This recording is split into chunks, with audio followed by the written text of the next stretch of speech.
It's not a game, it's a rich thing.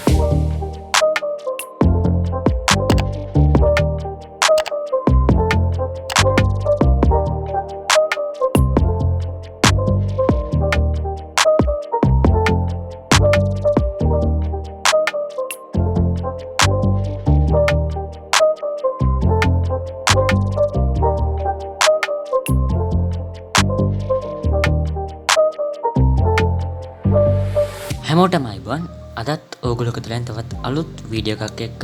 ඉතින් මේ video එක අපි කතා කරන්න යන්නේ මේ ඔයගොල්ලන්ට පේන JLK510 කියන ගේමින් කීබෝඩ් එක ගැන. එහෙනම් මේකේ අන්බොක්සින් එක මුලින් බලමු. ඉතින් ඔයගොල්ලන්ට පේනවා මේක මෙන්න මේ වගේ පැකේජ් එකකින් තමයි හම්බෙන්නේ. ඉතින් මම මේක ඕඩර් කරේ දරාස් එකෙන්. මේකේ ප්‍රයිස් එක සහ මේ ගන්න පුළුවන් ලින්ක් එක මම පල්ලෙහා දාලා තියෙනවා. ඉතින් ඔයගොල්ලන්ටත් කැමති නම් මේ කීබෝඩ් එක ගන්න පුළුවන්.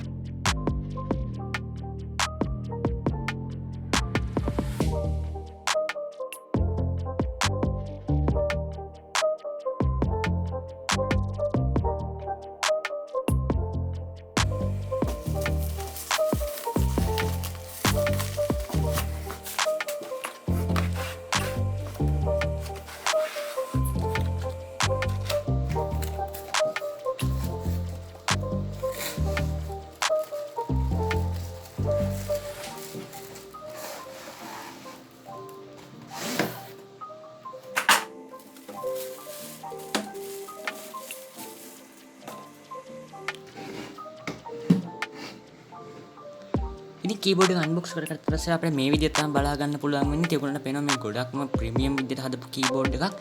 ඉතින් අපි මේ කම්පියුටර් එකට ප්ලග් කරලා බලමු.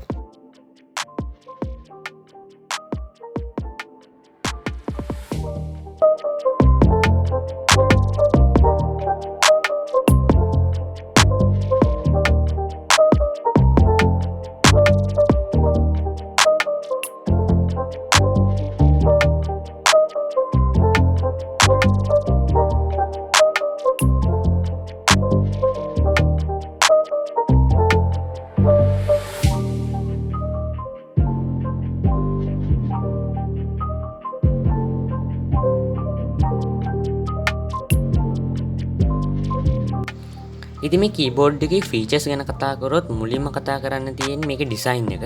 ඉතින් මේ ඩිසයින් එක ගොඩක්ම ලැප්ටොප් කීබෝඩ් එකකට සමානයි. ඒ වගේම තමයි මේකේ බටන්ස් ප්‍රෙස් කරලා තියෙන ස්මූත් එකක් ගොඩක්ම වැඩි. ඒ වගේම තමයි මේක අපිට ඇඩ්ජස්ට් කරන්න පුළුවන් මේ කීබෝඩ් එක අපිට ඕන ලෙවල් එකකට. හැබැයි මේක ඇඩ්ජස්ට් නොකර තිබ්බොත් මේ ගොඩක්ම ඩෙස්ක් ලෙවල් එකට තමයි තියෙන්නේ.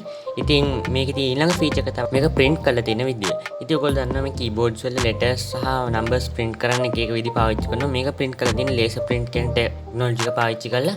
ඉතින් ඒකින්ද අපි කොච්චර මේක press කරත් ඒ letter එකවත් එහෙම නැත්නම් number එකවත් මැකෙන්නේ නැහැ කීබෝඩ් එකෙන්. අනිත් එක තමයි මේකේ තියෙන durability එක. ඉතින් මේ manufacturers කියන විදිහට අපිට එක බටන් එකක් මිලියන පාරක් press කරන්න පුළුවන්. ඉතින් මේ ගොඩක් හොඳ durability එකක්. ඒ වගේම තමයි මේකේ RGB light system එක. ඉතින් මේක patterns අපිට මාරු කරන්න බෑ. හැබැයි අපිට මේක on off කරන්න අවස්ථාව තියෙනවා. ඉතින් අද වීඩියෝ ගැන ඔයගොල්ලෝ මොකක්ද හිතන්නේ නම් පල්ලෙන් කමෙන්ට් කරන්න, මේ channel එක බා share කරන්න, වීඩියෝ එක like කරන්න, subscribe කරන්න නැත්නම් channel එකට subscribe කරලා එකතු වෙන්න. එහෙනම් අපි ඊළඟ වීඩියෝ එකකටම හම්බෙමු.